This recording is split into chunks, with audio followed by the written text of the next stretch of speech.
Hey guys, it's Smithy here. Welcome back to a brand new start of a brand new series, and this is going to be called the SmithCast. Now, this is episode 1 of the SmithCast, and this is going to be my new podcast. I'm going to do a new podcast because I missed doing the Gamers podcast, and because the two people who I host it with, David and Steven, they got busy, and they've never really shown any interest in restarting the Gamers podcast.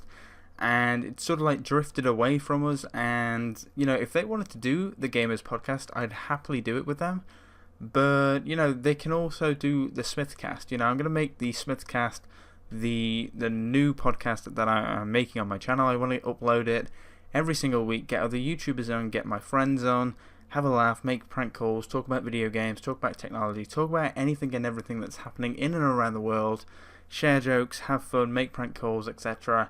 It's going to be awesome, and I'm looking forward to it. So, the first topic of the SmithCast is going to be Black Ops 3, and what a way to kick it off. The way to kick it off with a big announcement of Black Ops 3.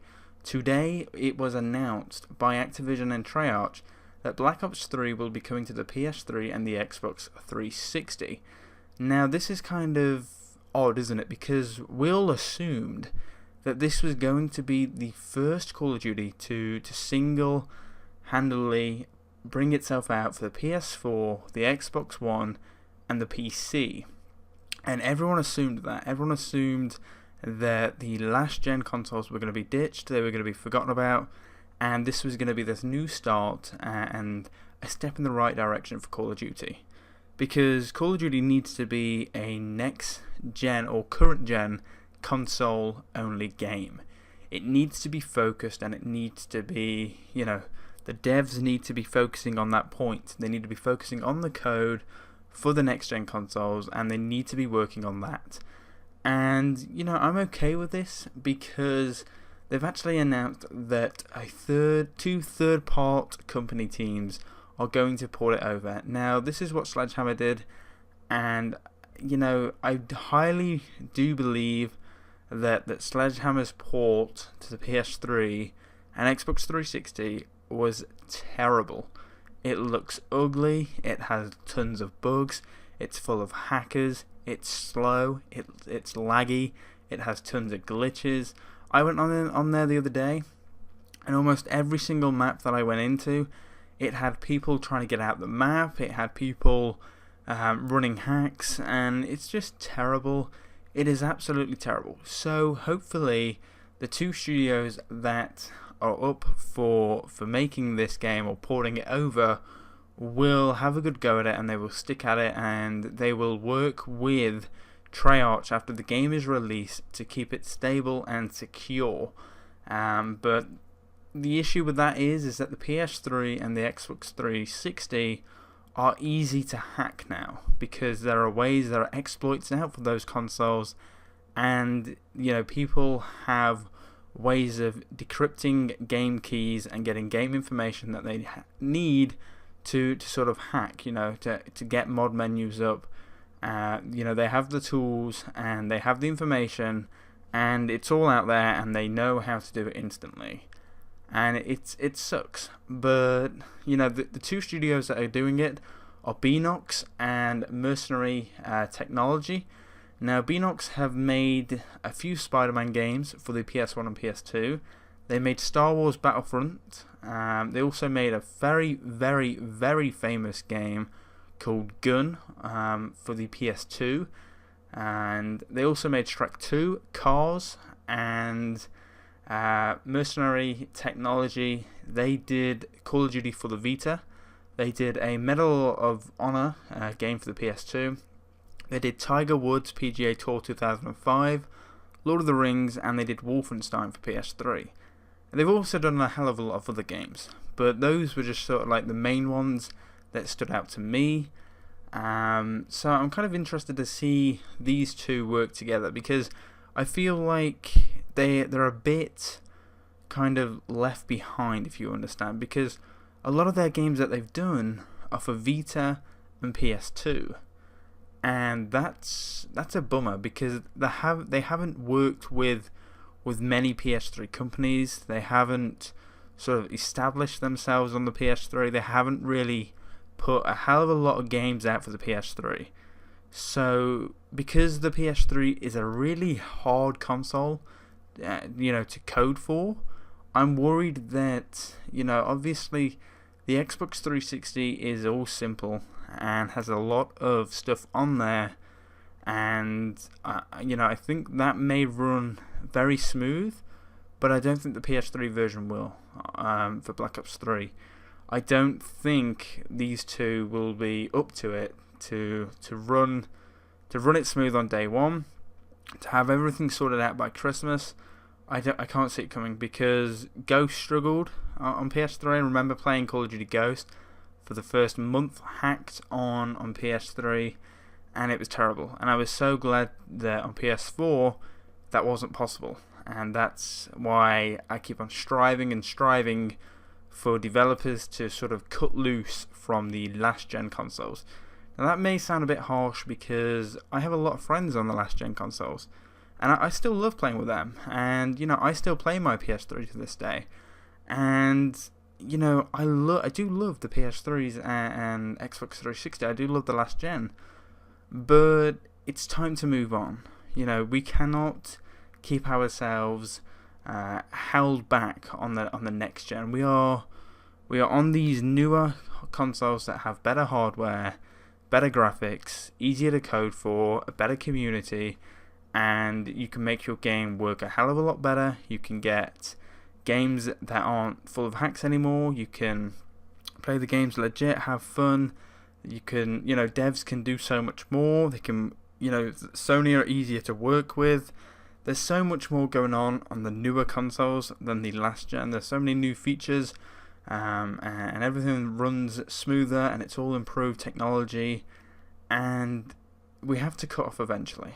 And I'm kind of worried that Black Ops 3 has to be the last the last gen ported over COD, because Ghost 2 or whatever Infinity Ward make, that can't be ported over to the last consoles. Now I know Activision is in the business to make money, that they're not in the business to lose money, and it would make sense that it would come out for the PS3 and Xbox 360. Any game that they make will come out for them, because they want to make a profit. They want to make a profit on the games that they are investing in, and Call of Duty is a big game worldwide, and that the PS3 and the Xbox 360 have 89 million console owners between them, and if half of them buy Black Ops 3 for it, that's good sales. But it's stopping it's stopping the full focus of the dev team working on the PS4. Now you can't tell me that someone at Treyarch isn't going to sit down with these two companies, give them tips, help them out, dedicate a few members of staff to code and finalize the game. That is going to happen. And those devs, everyone at Treyarch should be focusing on the next gen. And that's the way it has to be. The next gen and the current gen is the way forward. We have to stop making games for the PS3 and Xbox 360. And that's why I love what Bethesda have come out and done with Fallout 4. They've said, no, this game is being made for PC, PS4, and Xbox One. And if you don't like it, then you need to upgrade. And that's brilliant. Anyway, moving on to another Black Ops 3 topic. Now, I did a video several months ago, and in that video I said that the PS4 is likely to get the DLC first rather than the Xbox One. And the reason I said that was because I put a few pieces of slight information out, and I sort of created myself a jigsaw out of it. I noticed a few things, and I put 1 and 2 together, and I made this video. And in that video I said the reasons why the PS4 will get the DLC first over the Xbox One is because Activision have already said this contract is running out. You know, it was the last contract was a 3-year deal, and that ended in Ghost. Now you may be thinking, well, Advanced Warfare came out and the DLC came first on that. Yes, that's true, but that was part of already the 3-year announcement, because if you actually think about it, they would have already known within a year of Ghost coming out that Advanced Warfare was going to come out. So they would have already announced Advanced Warfare in themselves. You know, Activision would have already given the push ahead to say, well, you know, Sledgehammer, you're going to be making the next Call of Duty. And Treyarch would have known that they would be developing the year after. So that 3-year contract included Advanced Warfare. And now that contract has expired, there hasn't been any Microsoft or Xbox One promotion on the Call of Duty trailers, the sort of announcements. There hasn't been a coming to Xbox One announcement, DLC first announcement. There hasn't been anything. However, Sony have been on top of it, and Sony they uploaded the trailer straight away as soon as Call of Duty announced it. You know, Black Ops 3 was coming out. Sony uploaded it on their channel. Microsoft did it an hour later, and also Sony tweeted out about it straight away, and Microsoft tweeted out about it an hour later.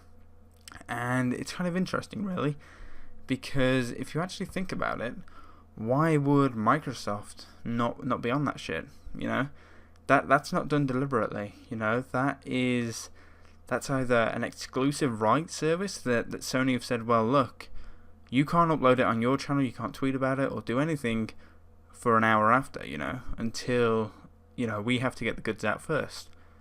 And then Microsoft have the rights too. But also in that video, I said that Activision have already signed an agreement with Destiny for PlayStation. And I think because there are way more consoles out there than, you know, PS4s than Xbox Ones, and the PS4 is selling so much that it doubles the Xbox One sales. It almost doubles them. So the PS1 is on like 22 million, and Xbox is on 11, and it's crazy, right? It really is crazy, because, you know, Microsoft were the dominant console a couple of years ago, and they had everything. It was easier to code for. It was a better working one. It had more people on it, etc. This time around, they really have lost it. But in that video, I also said, you know, Activision have this contract with Destiny for the PS4. Now, Activision, like I said, are in the business to make money, and it would make right, because the PS4 is more powerful, to market your game on the best possible console, because Call of Duty is a console game. It's not a PC game. It plays on the PC, but it's not a console. The PCs are not a console. You know, and it would make sense to sort of market this game that you have on the best possible system, and that right now is the PS4, because the PS4's got more users, it's got more online users, it's got more Call of Duty users on, and it's also got a bit more power. It's easier to work with, easier to code with, and you're almost hitting 1080p on there. And also, in that video, I also said that David Vonderhaar, who is the head studio at Treyarch, he loves his PS4. He loves Destiny. And, you know, Destiny own Activision. Well, Destiny don't own Activision. Activision owns Destiny. And, you know, they're working together. So what's to say David Vonderhaar won't push his game to be working with Sony, because he loves his PS4. I've never seen him tweet anything about the Xbox One. It's always been PS4, regardless of whether it has Destiny in, whether his tweet has, you know, Destiny in or in it. You know, he's always tweeting about his PS4. He's always playing on the PS4, and I think that he is going to want his game on the best possible platform, his favorite system, which is the PS4, and that's a true fact. So with that as well, you also have to take in mind that the people who have played Black Ops 3 early have also played it on PS4s. They didn't play the Xbox One version. They played it on PS4s, and that's never been the case.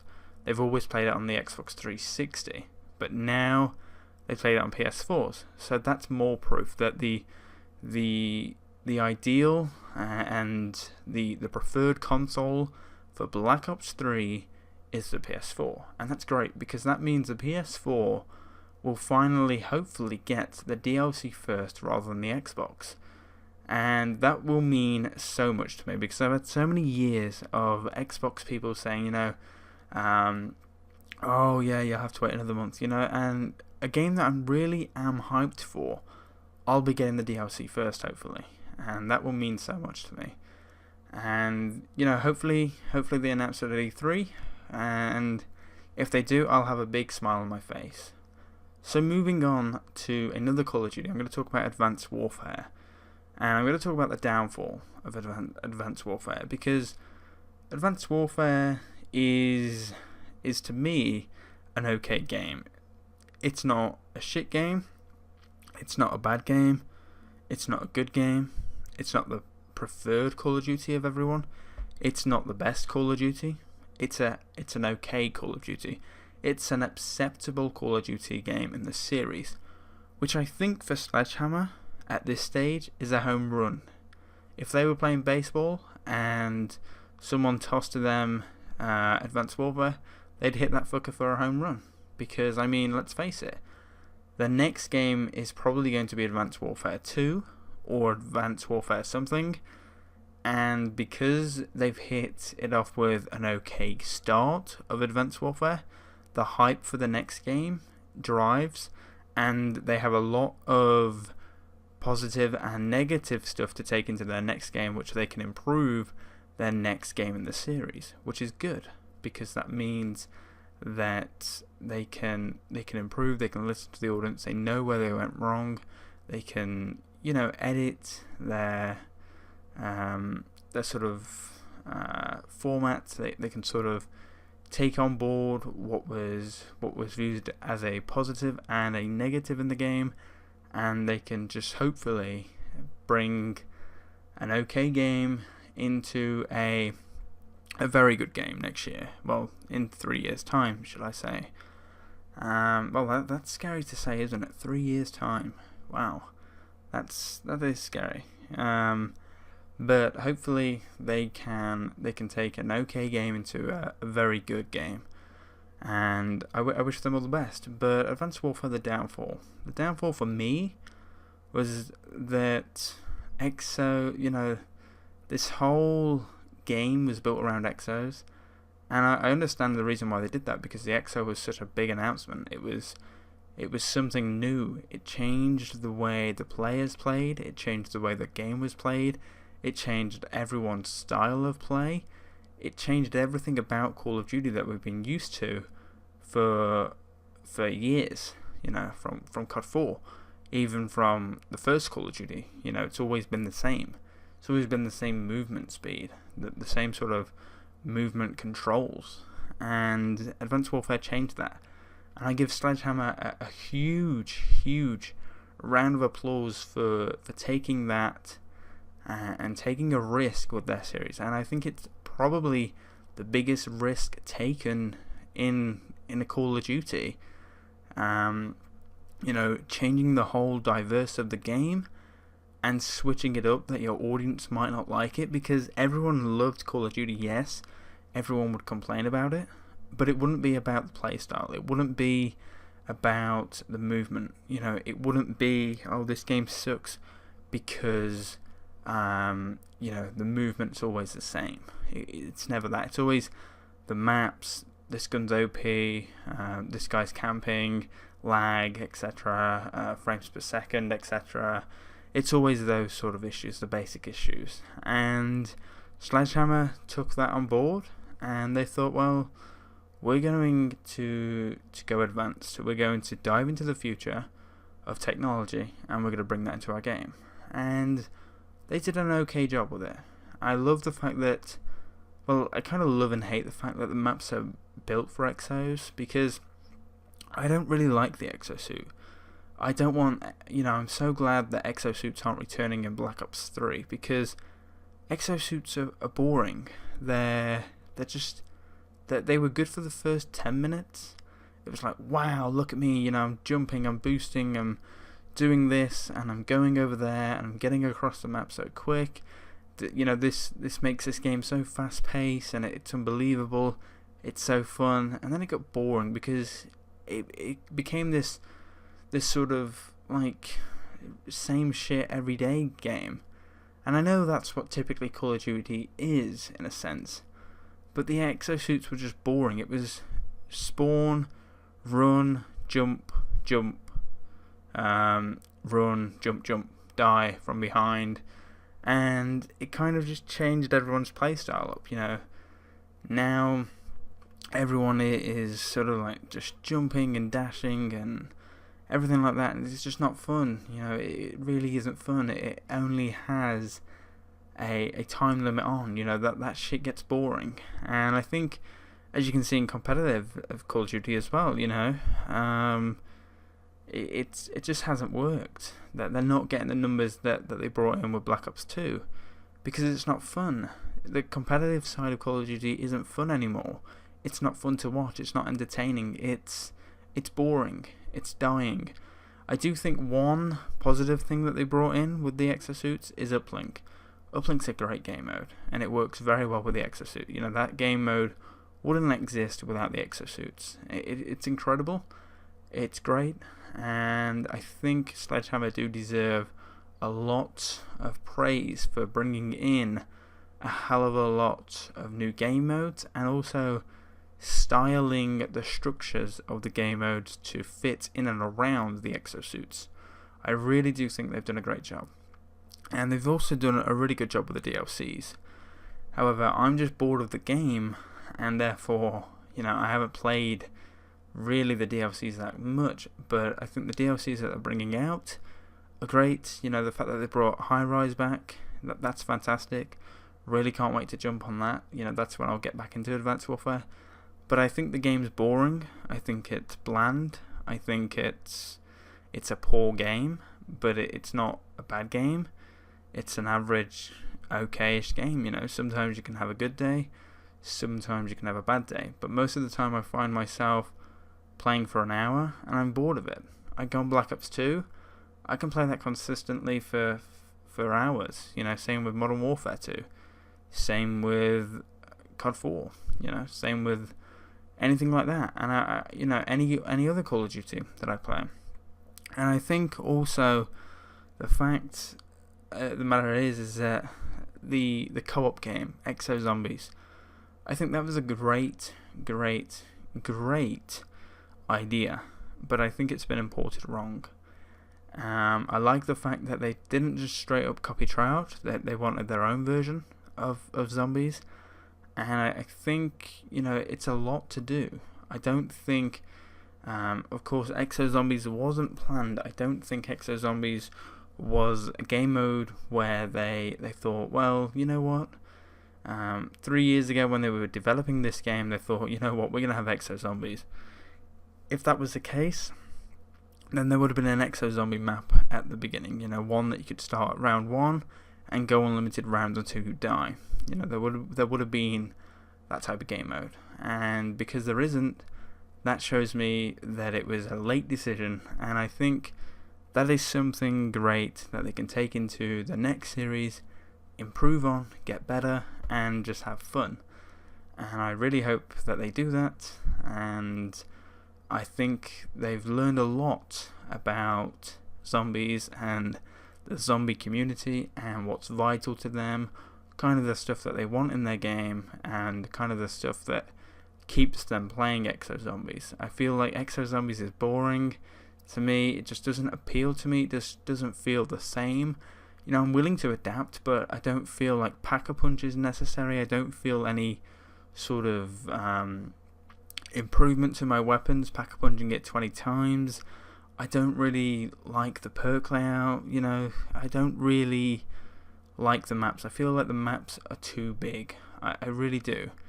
And I always feel like they always have just like one area on each map, or like one spot on each map, which becomes the main hub for training. And I don't like that. I like to spice my things up.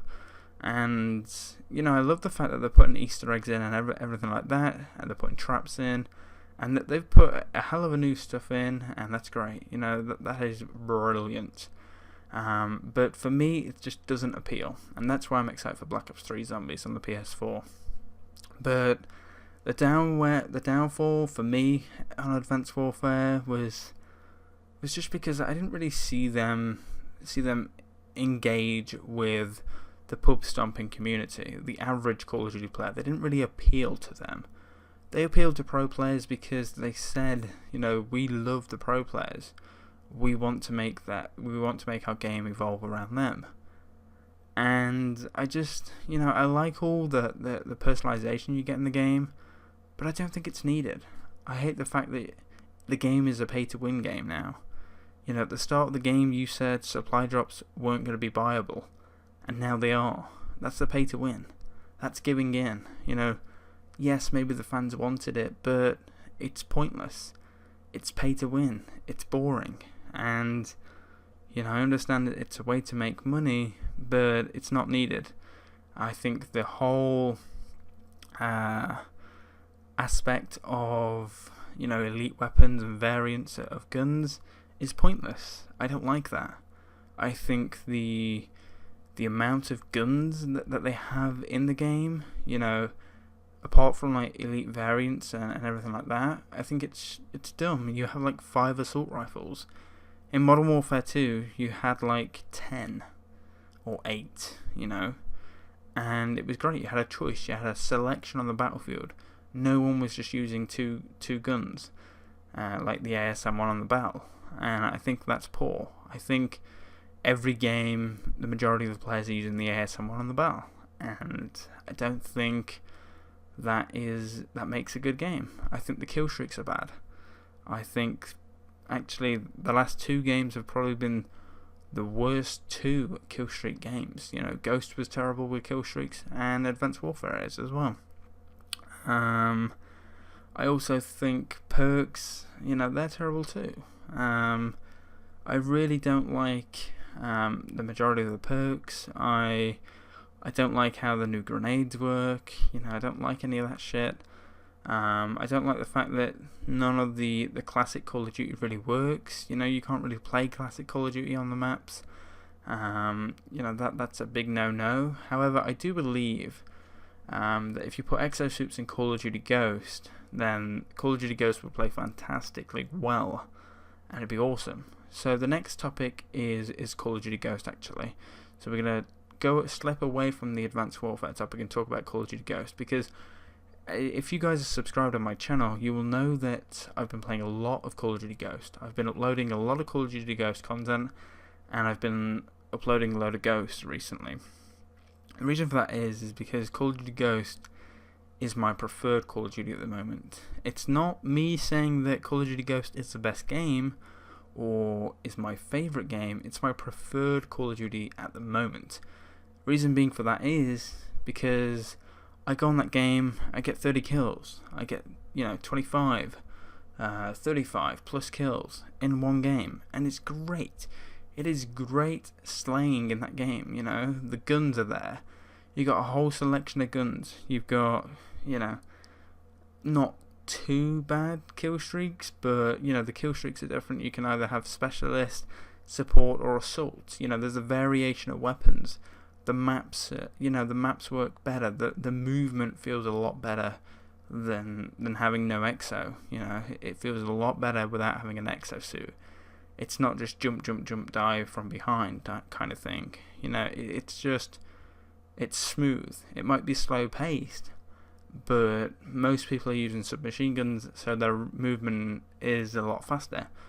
And I think Call of Duty Ghost, the reason why it was received as a bad game in the community is because of the players in the community. Now, all the the people who have got Ghost, most of them have moved on from Ghost. They've either gone on to better Call of Duties, or they've moved away from Call of Duty, or they've traded it in. They've snapped the game. The game's broken. They don't like it. They've got rid of their consoles. They've grew out of gaming. They've grew out of Call of Duty. They've moved on. Whatever. They're not playing Call of Duty. And I think it's only a slight majority. I still get put in the guy that's camping or is sniping lying down and covering it up in IEDs, etc. But that's only, a couple of games, and I can back out that shit. I can go into domination, I can find a game, I can have fun. And that's the thing that I love about Call of Duty Ghosts at the moment, is I'm having fun, and I can admit that. So to move on, I want to talk about E3. We'll get into some gaming news, and I've picked a few games out that I'm looking forward to at E3, because I've picked a few games out that I am looking forward to, and then I've also picked a few games out that I think could steal the show, the hype, the talk of E3, and that could, sort of like dominate the headlines, and sort of just make the whole gaming E3 winner, and I'll go through these games. So I think Fallout 4 is obviously the biggest announcement. We have Mass Effect 4, XCOM 2, Legend of Zelda, Star Wars Battlefront, No Man's Sky, Metal Gear Solid 5, The Phantom Pain, the Uncharted 4, Thief's End, and we also have Black Ops 3, and it would be good if this game was going, but I don't think it is, which is Human Element, which is a game created by Robert Bowling, but he actually shut down that studio that is making it. He created the studio Robotiku. Well, no, not Robotiku. It's Robotoki, something like that. It's really weird. It's like a play on words with Rob 2, because obviously he was 402, and it's kind of, like I said, it's kind of like a play on words. But that game looks really good. However, it's still listed for a November 2015 release, but the studio shut down, so I don't think that's going to be there unless he's actually sold the game off to other developers and they're developing it. But that game looks really good. Human Element, go look it up. It looks absolutely amazing. It's a first-person zombie survival type of series, and I thought it was going to be awesome. So there's, like I said, I think Fallout 4 will definitely be one that gets a lot of attraction and may steal the headlines and may steal the show.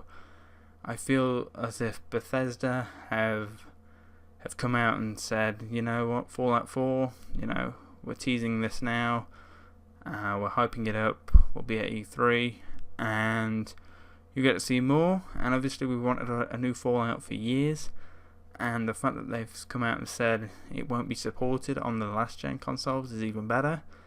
And I feel like there will be a lot of new Fallout fans, including myself, because I haven't actually played any of the other Fallouts, because those games didn't appeal to me when they were out, so I may go back and play them before Fallout 4 comes out. I don't think we'll see Fallout 4 come out this year. I don't think that will be it. I think it'll release 2016.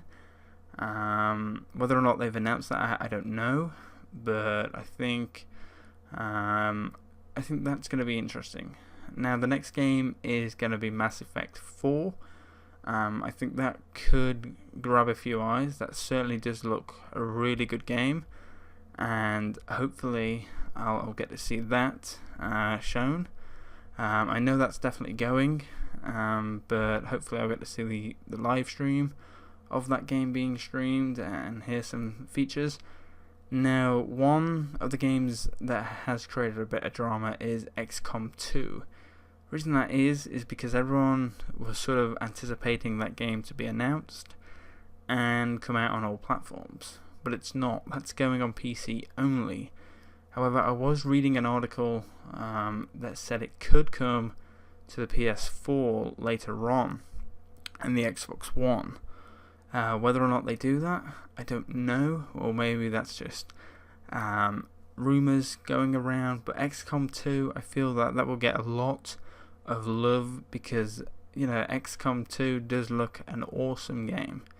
It really does. And the other XCOM games have been good. And I feel like it's got a great community on PC. And I feel because it's a game just being made for PC, they can really push their design and their game forward because they have no setbacks. Obviously they have ideal customers that have low hardware, etc. But everyone can upgrade their hardware. No one's limited to PC hardware, so they can really push their game. Now I think Legend of Zelda is going to be a game that doesn't save the Wii, but kind of gets a lot of people back into the Wii U, because I think The Legend of Zelda could be that game that gets everyone to go back on the Wii U for a while, because to me the Wii U isn't a console. It's kind of just like it is a console, but it's a console that you're not playing every day. There's nothing on there, there's nothing appealing. It's kind of like a family fun console or friends fun console. The online's pretty poor, compared to the PS4 and the Xbox One and the Xbox 360 and how Steam do it, etc. The online is pretty poor.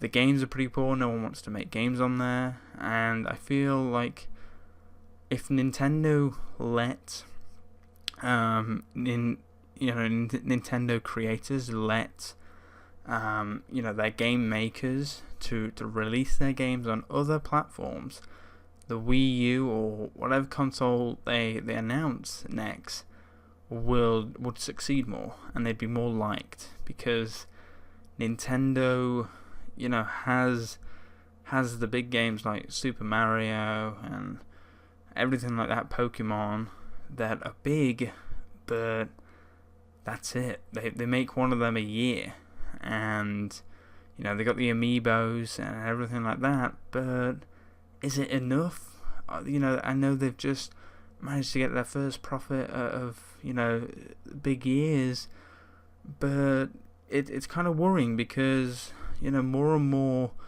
mobile games keep on coming out, and that may push the handheld consoles out of play, because they're only limited to a certain amount of stuff, and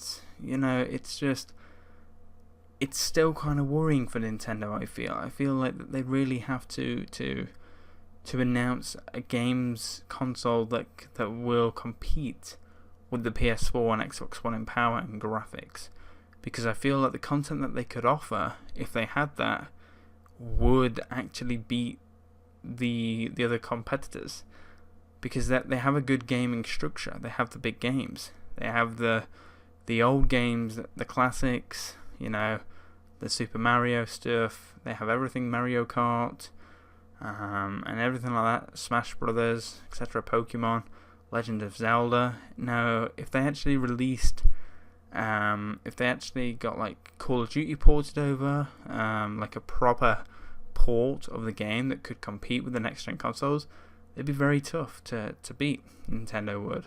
If they actually had the power in their consoles to run most games, they would probably win the console wars, and that hurts to say, but it's true, right? So Star Wars Battlefront, EA, DICE. It's going to be interesting to see what they do, because remember, DICE didn't make a Battlefield this year. They've been working on this game, and this could end badly or goodly. They've been working on this game for a few years. They've, it's been worrying because EA have got, it's EA, and they always fuck up. But it's going to be interesting to see how well they do Star Wars Battlefront. And I'm looking forward to it because I haven't played a Star Wars Battlefront game. I've played Star Wars games, but not a Battlefront, and I can't wait. I will be buying it, and I think the fact that it comes out, I think it's a week after Black Ops 3. I think that's interesting because I feel like those two games are competitors for possibly the Game of the Year, or certainly Game of the Month. And I think those two games will be the big hitters. But it's going to be interesting because it's DICE and it's EA, and the game might be good, but it's how it's received from those two companies, and that's worrying. It's what they make, it's what they're going to put out, and it depends on how it goes down. I mean, you look at EA, the launch of the Battlefield, so glitchy, buggy, shit, boring, and it takes like a year for it to be a fully working game, with Battlefield. It is worrying. It is going to be interesting, but also worrying. So the other one that I have down to steal the show, the hidden gem. Well, not the hidden gem, because it's obviously been shown already. No Man's Sky. I feel like this kind of won everyone's hearts at the last few events that have been held. And I kind of feel like the more and more this game gets shown, the bigger and the stronger the audience comes together for it. Because I think this is a great idea for a game, a space exploring game. This world is going to be massive. It's going to take, the PS4 to great potential, and No Man's Sky has a great idea for a game and a format. And I really hope that it gets shown some more and gets talked about. And I really think it could be the game that makes people buy PS4s, because of its exclusiveness to the PS4. I really think it could be pushed, and it could be that game that people purchase the PS4 for.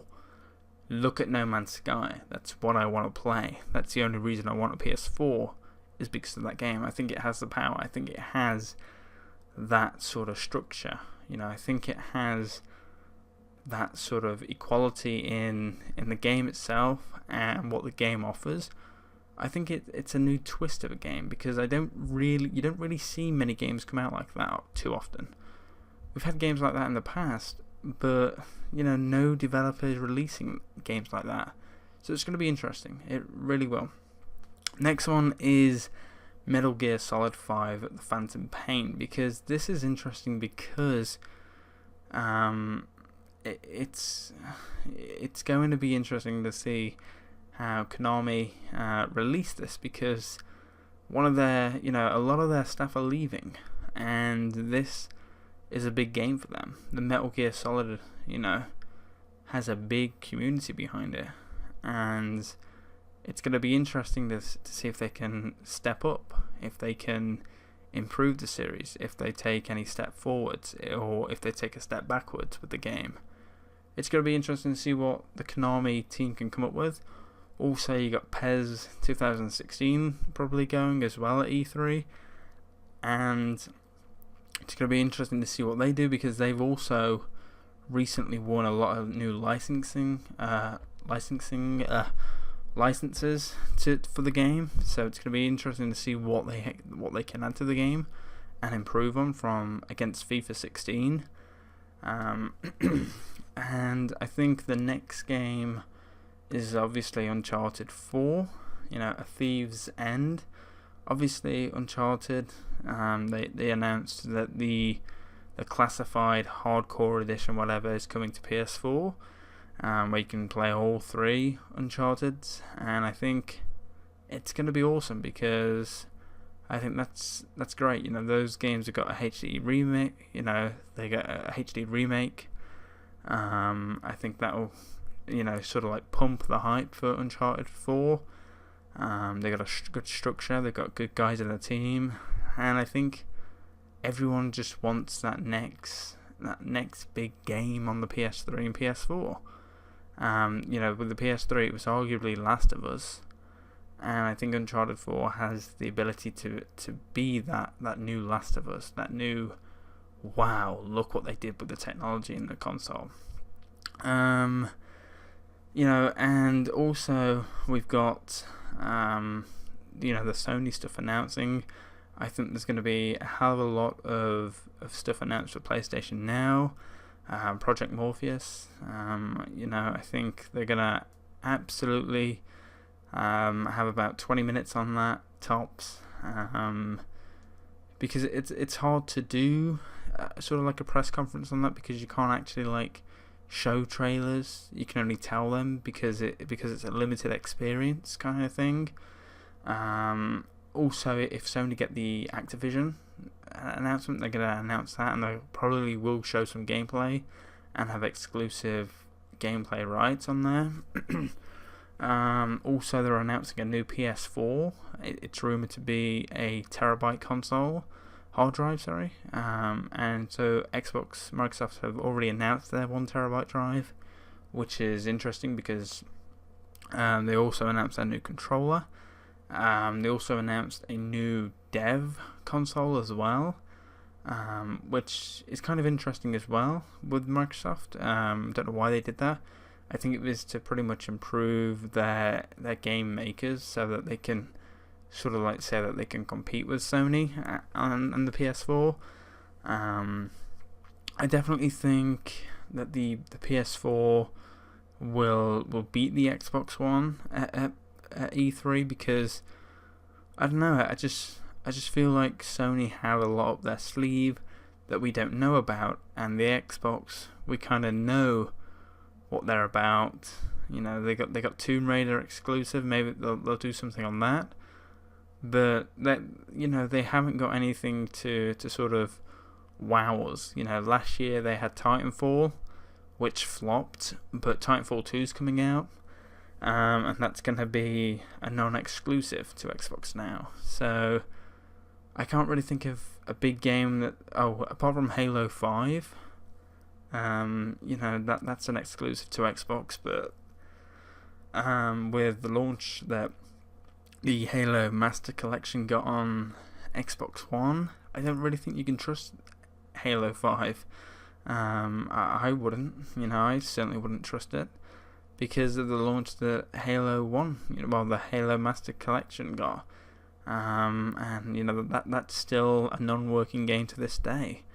And I think Halo 5, obviously, yes, it's been developed better, it's been coded better, it's working better, it's more popular, but, Microsoft just fucked you over for more money, and so did their studio. Also, like I said, you got FIFA 16. They're going to announce women's teams. That's going to be interesting. See what mechanics they have in there. You've got pairs with their licensing, so it'd be interesting to see what they do. You've also got a lot of other stuff. You got Steam consoles coming in. So it'd be interesting to see what they do. So there is a lot of excitement for E3, and there are also, there's going to be highs and lows of E3. There's going to be disappointments. There's going to be expectations not being delivered. There's going to be disappointment that games don't have this feature anymore, that games aren't doing that anymore. There's going to be a lot of games that sort of announce that they're drifting away from the previous gen consoles, etc. It's going to be crazy. It really is. It's great that the PS4 is... Microsoft and Sony are launching 1 terabyte consoles, although they should have really shipped the PS4 and Xbox One with 1 terabyte consoles at the start. So, because, it doesn't take a genius to look at the store on the PS4 and the Xbox One and say, some of these games have 40 to 50 gig. Now, we're only shipping with 500 gig here. What? You trolling me? Come on, sort it out, game. Come on. If you're gonna make games console, who uses 500 gig hard drive now? I'm on 2 terabytes on my computer. I'm gonna obviously upgrade my PS4 hardware, but Sony should have just done that, and so should have Microsoft from the start. They should have just put in bigger hard drives from the start, because 500 was never going to be enough. But hey ho. I'm also going to talk about girls, and the reason I'm going to talk about girls is because this week I split up with my ex-girlfriend. I split up with my girlfriend, and this will be the last topic of the SmithCast, and hopefully you've enjoyed this episode. If you have, do leave a like. But I'm going to talk a bit about this because I'm going through like a tough time right now, because she ended it and said, didn't really give me a reason as to why she ended it. She kind of just said, I just want to be friends, but I still want to be like really close with you, which kind of makes me like think in my head, you can't do the relationship right now, but you want to stay close so that we can try again in the future, kind of thing. But I think there's something wrong with her. Like, she's like super depressed because she seems to be pushing herself and pushing everyone around her away from her, because for the past month and a half or so, she hasn't had her mobile phone. Her mobile phone's been sent away. She just got a new form for it a couple of days ago, to fill out and whatnot, to get it sorted. So she's had no phone. She's had no contact with her friends. She's had no PS3 or TV really. She's had no iPad. She's been drifted away. She doesn't have, her computer's broke. Laptop's broke. So she's not really in a good position. The only people that she's seeing are her family. She has no way of getting in touch with other people around her that played an important part of her life. I believe that was the reason why we split up, because she drifted apart. She was on her own, and when people are on their own, they do a lot of overthinking, and they can kind of get into this stage where, well, I think that's best for me, kind of thing. And I think she just got depressed. And she's got a phone now, but she's still not talking right. She has a phone, she has access to the internet, she has access to like Facebook to message people, but she's not talking to people on Facebook. People are messaging her, and she's just ignoring them. She's not replying. I think she's in that mindset where she doesn't want to talk to people. She just wants to be alone. So, why do girls think that it's okay to sort of say to a guy, well, it's over, but I want to be like close, because that's a head fuck right there. That is a complete head fuck, because what kind of fucking crazy thing in your mind makes you think that guys will stay close with their ex-girlfriends? Like, if you have an ex-girlfriend, you want her to stay an ex, right? You don't want to get back with that shit. You want to move on. But, if it ended because, it wasn't bad, it ended on good terms, and you love them and you want to spend the rest of your life with them like I do with her, you sort of have feelings left, and those feelings are always going to be kept there. And if we continue to sort of stay close, those feelings will always be there. And when she gets with another partner, how does she think I'm going to react when I get with another partner? If I did, how would she react? It's going to kill the friendship. And I think, she's not clever enough to click onto that. But I think really, I only see us getting back together. But I just wanted to sort of address that. It's been on my mind a lot lately. But anyway, this is the end of the SmithCast. So this has been episode 1. Hopefully you guys enjoyed it. If you did, then please do leave a like. Be sure to subscribe. And yeah, I'll see you all in episode 2. Maybe I'll bring a guest on in episode 2. Have a wonderful day. And like I said, be sure to subscribe, hit the like button, and let me know if you enjoyed the SmithCast episode 1. Peace and goodbye.